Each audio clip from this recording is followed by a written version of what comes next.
Hello my friends, welcome back to my channel. Today we get to do one of my favorite videos to do, which is a reading wrap up. I'm going to go over all of the books that I read in the month of July with no spoilers. This was a really great reading month for me, so I have a feeling you'll walk away with some awesome book recommendations. There was a good mixture too of romance and thriller. There may have been there was one fantasy. I don't know if I did any historical fiction.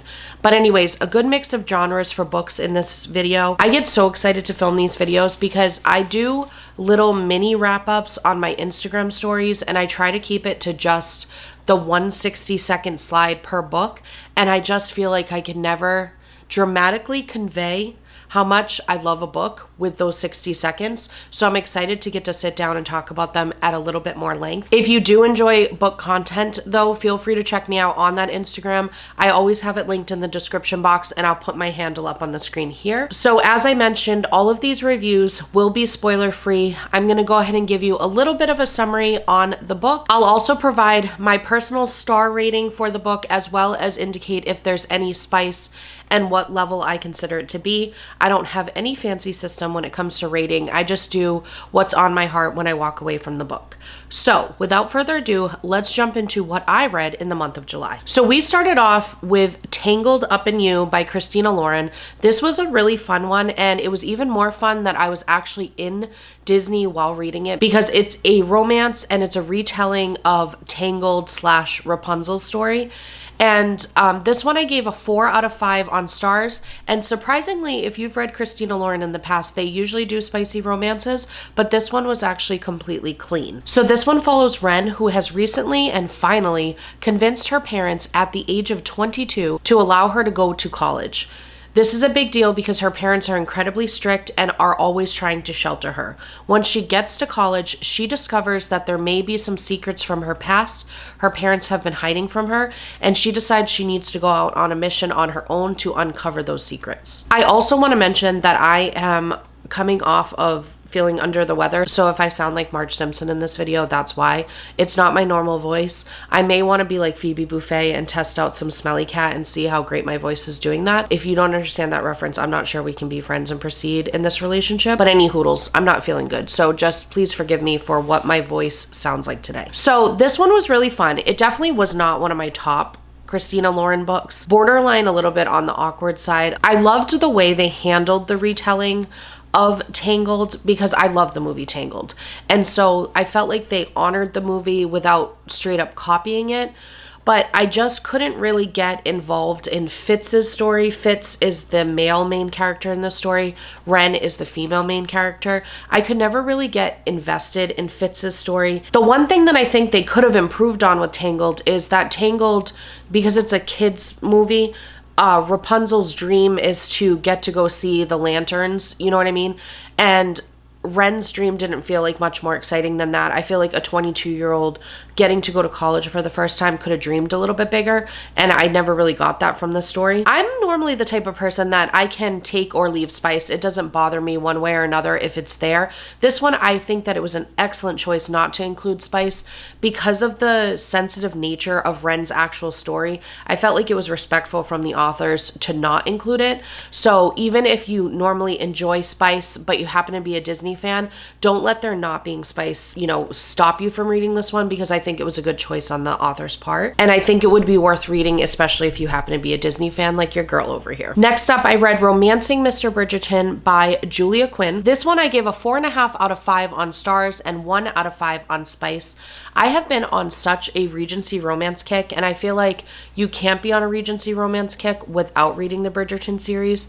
So that's what I'm doing here. I'm getting through all of the Bridgerton books. However, my library is very backed up on the books, so I'm just reading them as they become available to me on Libby. So this follows Penelope, who has been in love with her best friend's brother Colin forever. However, he has never looked at her as anything more than a little sister and good friend. He had recently been traveling, and when he comes back to the area, he starts to realize there's a lot more to Penelope than he ever thought. So this one was probably my favorite that I've read read thus far from the Bridgerton series. I love the dynamics between the Bridgerton family members. I just think they're so funny. There's like this really fun wit about them. There's like a teasing element to it, but it's all good natured. And I just love how they interact with one another. What I love about Julia Quinn is I feel like she does not romanticize the times. She stays true to it. But the problem with that is it takes a little bit from the romance because she is honoring how they would have talked to one another back then. So it led to me being a little frustrated with Colin and then also frustrated with Penelope because I felt like she could have stood up for herself more. But I think that's me coming from like a more modern standpoint. So I just have to kind of always weigh that out when I'm reading Julia Quinn novels because like I said, she doesn't romanticize what's happening. It's pretty true to how it was back then, but I just didn't want to put this one down, which I thought was awesome. And honestly, this is the first book that actually has me wanting to maybe go back and revisit the Netflix series because I've so far only watched season 1 and I started episode 1 on season 2. And this one made me want to kind of revisit and get like a visual of their stories. So if you guys are watching Bridgerton, let me know. Should I go for it? Should I just proceed? Was season 3 awesome? Because like I said, I haven't even got through season 2 yet. So let me know. All right. The next book that I read was actually a dark romance. And this was Craving Chaos by Jill Ramsower. Hopefully I'm saying that last name correctly. This one I gave a 4.5 out of 5 on stars, and for spice, it was a 3 out of 5. So if you don't like spice, you probably would not enjoy this book. This one, I just want to shout out one of my friends from my Bookstagram account. They're actually a duo of moms that do book reviews, so I will leave them linked down below, and I'll also put their handle up on the screen here. They're one of my favorite accounts to follow for book recommendations. They generally do more on the like the spicy side, but I just love their humor. If you're looking for another account to follow on Bookstagram, highly recommend, and I found out about this book from them. So this one follows Shay and Renzo. Shay has spent years trying to build up her respect in her Irish mafia family, and Renzo is trying to prove that he's the right guy for the job as well in his Italian mafia family. The two of them have recently tried to become allies, but they still both don't trust one another. The two of them end up getting abducted together and have to rely on one another despite the fact that they cannot stand each other. All right, so here's the thing about this book. Okay, like I mentioned before, if you don't like spice, you're not going to like this book. This one is heavy on the spice and it's heavy on the toxicity. I think this is one of those books that you have to be in the right mood for it. And thank goodness I was in the right mood for it. It was everything that I needed. I did not want to put the book down. I felt like it towed the line because like with these type of romances, like the dark mafia style romances, I feel like you always have to be towing the line of like cringy. Like you have to be like, because the toxic meter is just dialed all the way up, and I don't feel there's a way to like eloquently write that. So I felt like this author just nailed that. She was able to toe the line of cringy without going completely overboard. It brought all of the entertainment I needed. I loved the suspense on this one. I also loved how the families were in this one. I feel like in mafia romances, it's usually all about like betrayal and secrets and lies and things like that. And those are definitely elements in this book, but I felt like the families were so wonderful and so warm, which was such a cool dynamic to have in this book because there are so many heavy things going on that it all just balanced out. So if you happen to be in the type that's looking for a mafia romance or you've been considering it, I would definitely recommend this one because I think it may be one of the best mafia romances I've read yet. You guys, this next one, oh my goodness. It's a contemporary fiction and it's called The Wishing Game by Meg Shaffer. This one was a 5-star read for me. There is no spice in it, so 0 out of 5 on spice. This one follows Lucy, who has spent her entire life not understanding the concept of unconditional love, but she is determined to make sure that her student Christopher feels it from her. She is determined to adopt him, but in order to do so, she needs her luck and her life to turn around. And suddenly she's offered an opportunity to enter a contest that could do just that. This book felt like an instant classic in my hands. There was something about the writing that was just so whimsical. It felt like it swept you away. There was heaviness in it, but overall, it just had this sense of hopefulness that just carried you through the story. I don't even know how to describe it outside of those words. It had something so special about it. If there's one book that I could strongly recommend before you walk away from this video, it is this one. I think that it's the perfect one if you haven't had luck with books recently, or you walked away from your love of reading or something like that. If you need a book to just remind you the beauty of reading, it would be this one. So I would highly, highly recommend it. Okay, the next one was a thriller. This was called The Safe Place by Anna Downs. This one I gave a 3.75 out of 5 and 0 out of 5 on Spice. So this one follows Emily, who's an out-of-work actor who's struggling to catch any gigs, and she suddenly has her life get even worse when she's let go from her day job. She has a surprise encounter with her boss's boss, who assures her that the termination was a surprise. In order to make it up to her, he offers her a position at his remote villa in the countryside of France, helping with his family needs.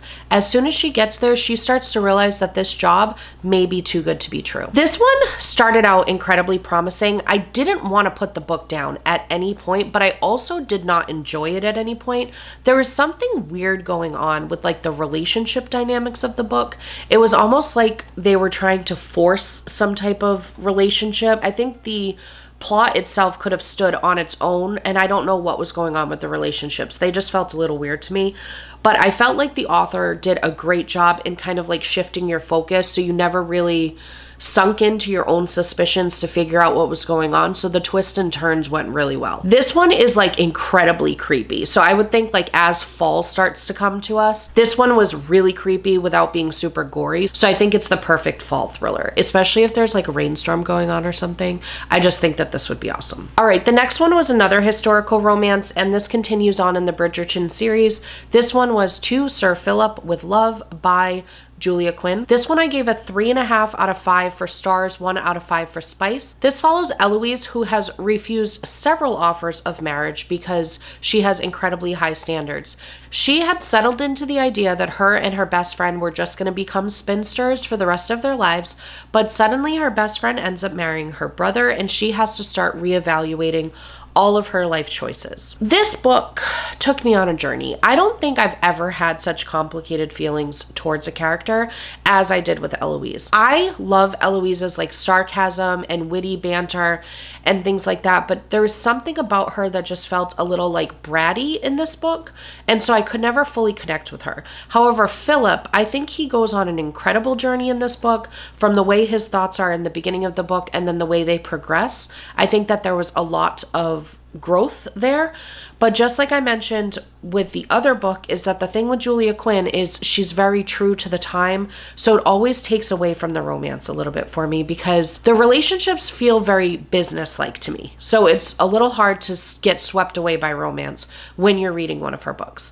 The other thing that I didn't love about this book was that there is another character who had passed away that they continue referring to during very strange times to me, and it felt a little disrespectful. So it's kind of hard to get past that. I did, however, of course, enjoy spending more time with the Bridgerton family. Like I said in the book earlier, I just love the dynamic between their family. So I was happy that I read it for at least that, but this definitely was not one of my favorites from the series. All right, the next one I really need to talk about, because I need you guys to let me know if you've read this book and what your thoughts were, because I feel like I've seen incredibly mixed reviews on this one, and I just don't know how they could be mixed. So I need someone to discuss this with. It was How to End a Love Story by Yulin Kuang. Hopefully I said that name correctly. This one I gave a 2.5 out of 5 on stars, 2 out of 5 on the spice. This one follows Helen, who had tragically lost her sister 13 years earlier, and the man who was involved in her sister's death, she suddenly needs to partner up with on a very important project in her career, and she needs to figure out a way to not let her hatred of him seep into what they're doing. Okay, so this one is titled How to End a Love Story, yet I feel like I never even started with a love story. This was one of the most unromantic books that I've ever read. I felt like the entire book has this overwhelming sense of just melancholy.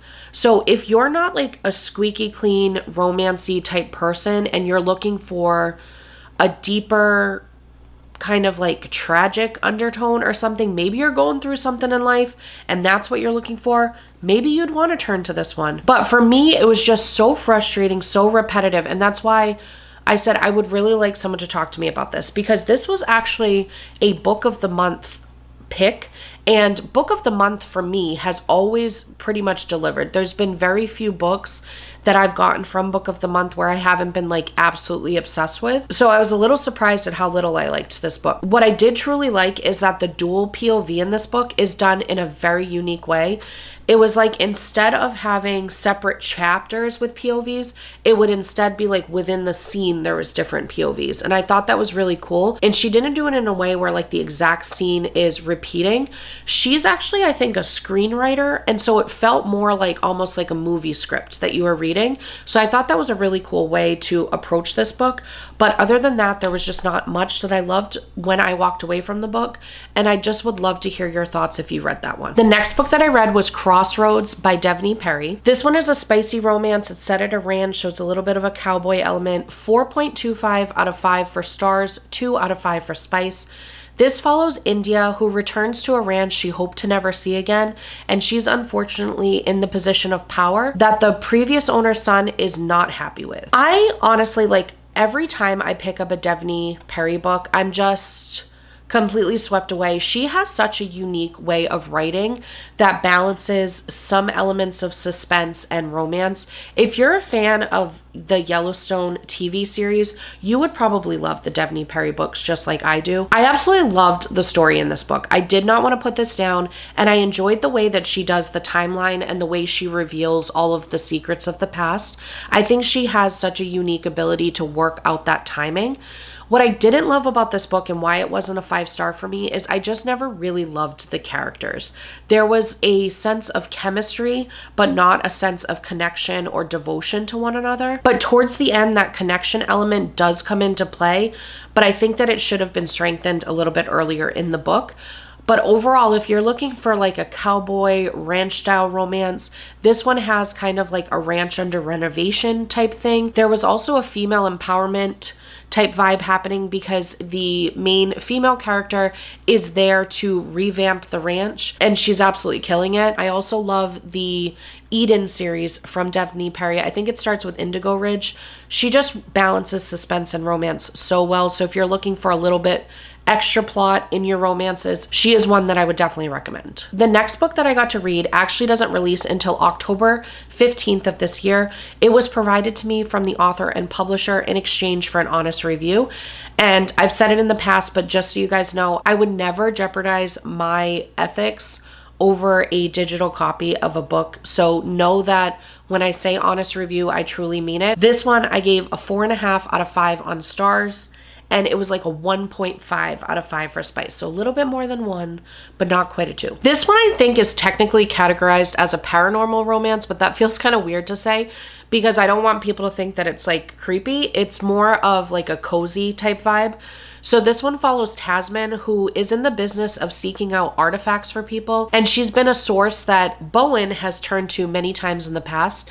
And he decides that she's doing such a great job that he wants to hire her on an exclusive basis to focus only on finding the artifacts that he needs. But she happens to see an advertisement for a very pretty penny to locate an artifact. And since it could change her life, she decides she's going to take it on in addition to all of his projects. So this book is actually the third in a series, and it's the Graves Glen series from Erin Sterling. The first one is the X-Hex. The second one is the Kiss Curse. If you want like a cozy, witchy, romancy with a little bit of suspense in it book, go pick up both of those books. I love them so much. I actually think that I loved the Kiss Curse even more than I loved the X-Hex. This third book, The Wedding Witch, continued on in the series, and it's funny because what I loved most about the first 2 books in the series is that they're set in this little like witchy town where they are truly witches, but they play up the whole witchy aspect to get non-witches to come down for like Halloween and spend a lot of money in their town. and I was obsessed with the town and I was obsessed with the characters. But in this book, they actually leave the town. And I was kind of bummed at first because I was excited to be revisiting Graves Glen, but it ended up feeling kind of like we were taking a vacation, and it's set in this like old Gothic manor out in Wales, and it was just such a vibe. This book was such a vibe. So as we're heading into the fall season, this book would just be so fun to pick up. It releases mid-October, which I think is perfect. So please put it on your list. Get yourself ready for Halloween. I loved the characters in this one. I loved there was like a generational story happening, and there's even a touch of time travel, which is usually not my thing, but I love the way that the author did in this. I just feel like this author is incredibly special. I just ended up loving this book. I'm sad the series is over, but I think she did it justice with this one, and I can't wait to see what she comes up with next, because I think that when I was reading like the author acknowledgments at the end, I'm pretty sure she said she's starting on another series similar to it, so I truly cannot wait. The next one was called Paging Dr Hart by Dr. Melissa Dymond. This one I gave a 4 out of 5 for stars, 2 out of 5 for spice.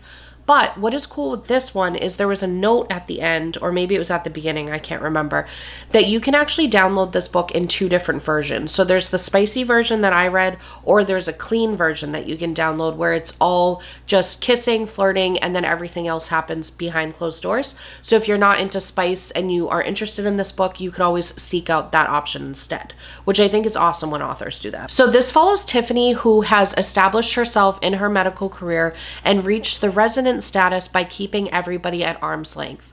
Suddenly, a new resident has joined her program and they do not get off to a solid start, but her boss makes it clear that she's to make him feel welcomed, and as she's doing so, she starts to feel her walls coming down little by little with him. I enjoyed this book a lot. There's a dual timeline that's happening, and I really enjoyed the way the author provided real estate to each of the time frames and the way the secrets from the past get revealed. There was a very dramatic build to the end, which I really appreciated because it made me not want to put this book down. There was some awkwardness in the book, and the one thing that I wish was, I'm like a huge Grey's Anatomy fan, and I just kind of wish there was more of like a medical element to it, because the book made me think that this was going to be like a medical romance, but it really just was she happens to be in the medical field, but the book was about something completely different. Overall, I just thought this was a really unique book, and it would definitely be one if you want to mix up your romances a little bit, because it felt definitely unique and refreshing. The next one, you guys.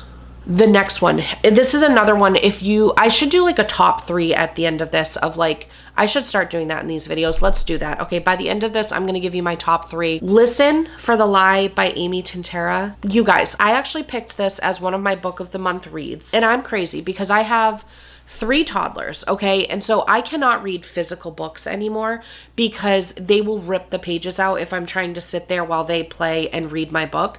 So instead, I have to read a book on my Kindle, but I still love owning physical books. I still have this love for physical books.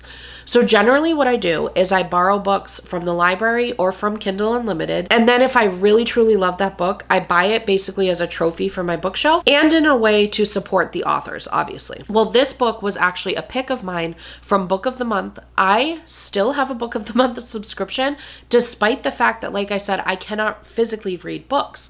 But I will pick out a book of the month, and generally what I do is I buy it through Book of the Month, so I have the physical book, but I will go on Libby or Kindle Unlimited and see if it's available to be read. So on Libby, this book kept coming up, but the front of the cover, as you guys are seeing, looks pretty creepy. It's like this red, creepy, and I thought it was going to be like a creepy, creepy thriller with maybe a little bit of gore in it or something like that. Turns out I was completely wrong. This is more of like a cozy mystery. And just in case you're curious about how Book of the Month works, basically every single month I get to go on and pick between 6 different books for the month that I want to be shipped to my house. And I want to say I pay like $15.99 a month or something like that for it. If you're interested in it, if you sign up through my referral link, I'm pretty sure if they're still running the same promotion, you can get your first month's book for only $5. And these are high quality hardcovers, and most of the time they never let me down. So they usually do 5 or 6 different genres, and sometimes it'll be books that haven't even hit the streets yet. So I absolutely love Book of the Month. The other thing that's cool with them too is you can pick any of those books that they're offering that month, and then you can also do add-ons from previous books in their library for only $10.99. So I end up getting a really good amount of books through there for a very reasonable cost, and it helps with that trophy collection that I told you guys about big time. So any hoodles, this one, I kept seeing it come up on my Libby, and I kept like snoozing my Libby and saying just deliver at a later time because I kept thinking it was a creepy thriller. So I was finally in the mood for a creepy thriller. It came up and I accepted my Libby hold, and what do you know, it's like a cozy mystery, and I was like cackling in the pages. It was so funny. This one follows Lucy, who has left her hometown because everybody assumed that she murdered her best friend. And she honestly cannot tell you whether or not she did because she doesn't remember that night at all. Her meddling and loving grandmother decides to convince her to come back to town because there's a podcaster who's trying to uncover the truth, and her grandmother is so tired of her hiding from it because she knows her granddaughter is innocent. You guys, the meddling grandmother in this book was a total vibe. The entire book was a total vibe, to be honest with you. There was so many twists and turns, and there were enough characters that were incredibly suspicious, so I truly could not figure out which way it was going. This author did such a phenomenal job of balancing like suspense and humor, so I never wanted to put the book down because I was like chasing the ending. I didn't also feel like heart palpitations while it was happening. If you happen to be an audiobook fan, I think this would be the perfect audiobook because it's basically about a podcast, and there's sections of it that are podcast scripts, and I think that it would just be so fun in an audiobook. It's also very true crimey, so if you're into true crime podcasts, oh my goodness, I bet you would love this as an audiobook. I loved it as a book though, so if you also like reading regular books, just in any format, I think this book is like the perfect palate cleanser. If you need something to break up heavier reads, or if you've been feeling like you're in a reading slump, I think this book would pull you right out of it. The next book was another Regency romance. This was The Duke's Inconvenient Bride by Jane Rivers. Again, Regency romance. This one I gave a 4.5 out of 5 for stars, 1 out of 5 for spice. This follows Emma, whose twin sister recently jilted a duke, and her parents have convinced her to step into her sister's place to save their family from ruin. She had always imagined that she would marry for love, but the duke that she's about to marry makes it very clear that he has no interest in a romantic partnership, and it is all business for him. I absolutely loved and devoured this book. This is an incredibly slow burn. So if you're looking for like an angsty, slow burn romance from back in the day, this one would be the one for you. I loved the characters. I loved the journey that they go on. It felt like the writing was just effortless and eloquent. I'm sure it was not effortless. It was definitely eloquent. The characters were so lovely, and there were so many unexpected moments that just absolutely swept me away. If you are looking for a Regency romance, this has to be one of the better ones that I've read. It has a couple repetitive moments that held it back from being a full 5-star for me, but overall, I just think this was so well done, and I'm definitely going to be seeking out more from this author. The next one is another one that I need to talk to you guys about. It's called How Does It Feel by Janine O'Reilly.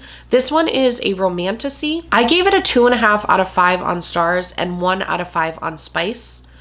This one I kept seeing on Book Talk and even in some Facebook groups as being like the next best romantasy. And I just need to know if you guys have read it and what your thoughts were, because clearly my thoughts did not align with those people. So this one follows Callie, who is a scientist studying moths in a specific area, and she happens to stumble into a fairy realm.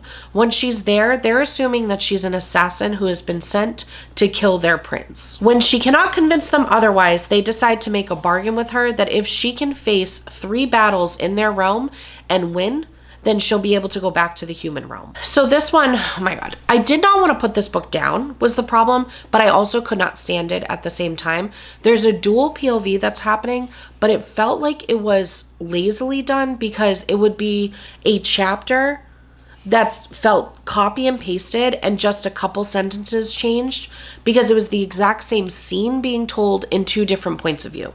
I did not gel with that because it just felt like so repetitive. literally there were sentences word for word from the previous chapter. So it just felt like you dragged through the story because it was the same story being told multiple times, just in different points of view. I feel like the twists and turns were good in this book. It does end on a cliffhanger, just to warn you, and I honestly just don't know if I'm even invested enough to pick up the second one, but let me know. Like I said, if you guys read it, try to convince me to read the next one if you are in love with this one, because maybe it was just a bad day for me to read this. I'm not too sure. All right, the next one that I read was called Oddity of the Ton by Emily Royal. This was another Regency romance. I gave it a 3 out of 5 for stars, 1 out of 5 for spice. So this one follows Eleanor, who has spent her days disappointing her family because she doesn't really fit in or understand the women around her in society. The one thing that she does agree with them on, though, is a fascination with the Duke of Whitcomb. She has sat back and watched him and always imagined that they would end up together. And suddenly he proposes to her at a party, but she soon finds out after that it was really just to get his meddling mother to leave him alone. And when he realizes that she thought it was a true proposal, he feels bad enough to try and help her find an actual suitable husband. So what I loved about this book is Eleanor. So I shouldn't even say what I loved about this book. Who I loved about this book is Eleanor. She's neurodivergent, so I loved seeing the representation of that. And I really enjoyed seeing how society received her as a person, because back then, obviously, there was no official diagnosis. So it was really interesting to read the history of how she was perceived by everybody around her. And honestly, even how she perceived herself. I just thought that was also interesting. The storyline and the love story is why this was a 3 out of 5 for me. I just felt like there was no devotion between the characters. There were a lot of side characters that they were kind of doing like mini courtships with, and I felt like that just took away from the development of their love story, so I never fully could connect or get swept away in romance because there just wasn't like that devotion and faithfulness element that I was looking for. But I truly think that maybe with a different book with different characters with this particular author, I would be swept away because I felt like her writing was completely exquisite. It was really just that storyline and character development that felt a little weak to me. Next one was a spicy romance. This is from one of my favorite authors, In Love and War by Kira Parsi. I think I'm finally coming around to having read most of her published work, and I'm going to be sad when I get to the end of the list because she is just truly one of my favorites. She is one of a kind. 4.5 out of 5 on stars for this one and 2 out of 5 on spice. So this one follows Millie, who has spent 7 years trying to work herself up in her career path so she could return to her father's company and destroy the man that embarrassed her there. She's off to a good start when she's brought back into the company, but suddenly she finds herself having to fight the attraction she has towards this man. So Kira Parsi's character development and the witty banter that she delivers never lets me down. I loved the witty banter. I loved the enemies to lovers. It felt actually a true enemies to lovers. You could feel that sizzling tension there between the two of them. One of the other things that I think Kira Parsi does so well is the way she attacks her timelines. It's just so different from other romances that I read, so it keeps you engaged the entire time. She reveals a little by little as the story progresses, and it just makes it so interesting. The characters, I absolutely loved Millie. Zach to me was a little bit frustrating, so that's the only reason why I couldn't get to a full 5 on it. But overall, if you're looking for like a fast-paced romance, this would definitely be the one for you. All right, the next book that I read was called Ship Out of Luck by Brittany Kelly. This one I gave a 3 out of 5 for stars, 2 out of 5 for spice. This is a spicy romance with a little bit of suspense in it. This follows June, who works in the academic field and has been searching for a specific shipwreck for years and years and years with her father. He had recently passed away, but she is determined to try and find the shipwreck in his honor, but recently her school has denied her grant. She suddenly finds herself the target of some Russian smugglers, and as she's trying to run away from them, she realizes she might as well run in the direction of the shipwreck and just try to do it on her own. If you guys ever watched the movie Fool's Gold with Kate Hudson and Matthew McConaughey, you would probably love this book. That was the type of vibe it had to it. Shipwrecks, romance, being out on the ocean, all of that good stuff. I thought the plot was done really well on this one. However, the characters, I had a really hard time with them, and the dialogue was pretty cringy to me. The spicy scenes were even cringier, in my opinion. I do think, though, if you're looking to mix up your romance books and you're looking for an adventurous one that has a little bit of like National Treasure, Indiana Jones, fight and crime type vibes, this one would be the one for you. All right, the next book that I read was called A Matter of Class by Mary Below.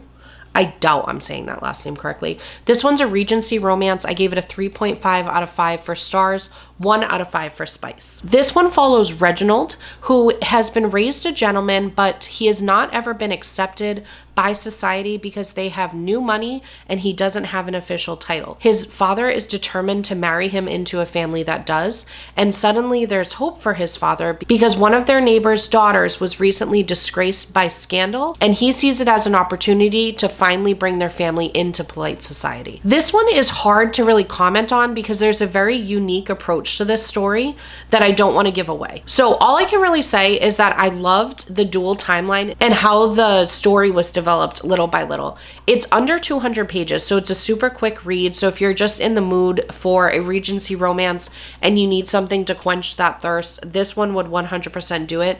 I think it could have had at least another 50 pages to really develop the story a little bit more, but I'm sure she had a purpose for making this more of a novella.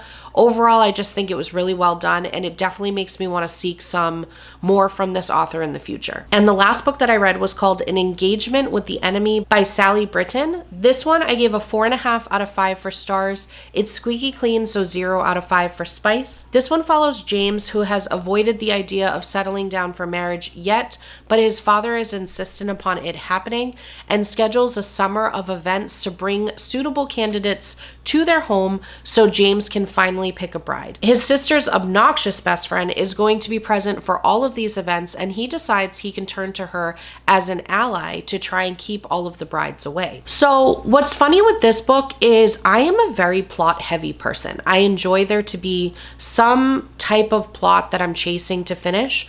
That was not the case with this one. The plot is not very strong in this, but something about the dynamic of the relationship and the way that it builds just kept me completely engrossed in the story. So I thought that was absolutely beautiful. It's a very, very slow burn, and I felt like it was so romantic and so swoony. It was just the perfect way to finish my July, to be honest with you. I walked away with such a beautiful message from this book, and I loved all of the family members in it. It was just not the typical family dynamic you usually get from a Regency romance. So this is definitely one that I would recommend reading if you're also into Regency romances. Okay, so that is everything that I read in the month of July. I'm gonna go ahead and give my top 3 now. I'm going to start doing this. I think it's a good idea. First one is definitely The Wishing Game by Meg Shaffer. Listen for the Lie by Amy Tintera would be my next one. And my last one would be The Duke's Inconvenient Bride by Jane Rivers. My honorable mention would be The Wedding Witch by Erin Sterling. It would have been in my top 3, but because of the fact that it doesn't release until October, I think that's kind of rude. You know, I think it's kind of rude to do that to you guys because you can't read it this month. So if you're looking to walk away with just a little shorter of a list of the 3 that I would recommend, it would be those 3. I will leave in the description box down below a list of all of the books that we talked about today with their scores. That way, if you want to screenshot it for when you go to the library or when you're at a bookstore trying to spend some money on books, you'll know which ones that I recommended most from this month. I do these wrap-ups every single month, so if you enjoyed this video, feel free to check out the others from the past. I've also shared some bigger wrap-ups where I did like my top 22 of 2022, my top 23 of 2023.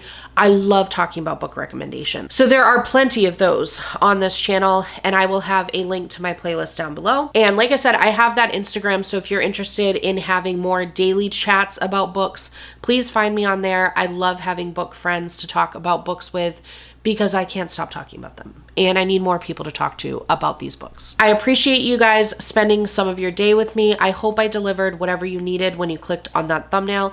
I hope you find a really great read from my recommendations, and if you have any books that you could recommend, please feel free to leave them down below, and I hope you all have a magical day. Bye!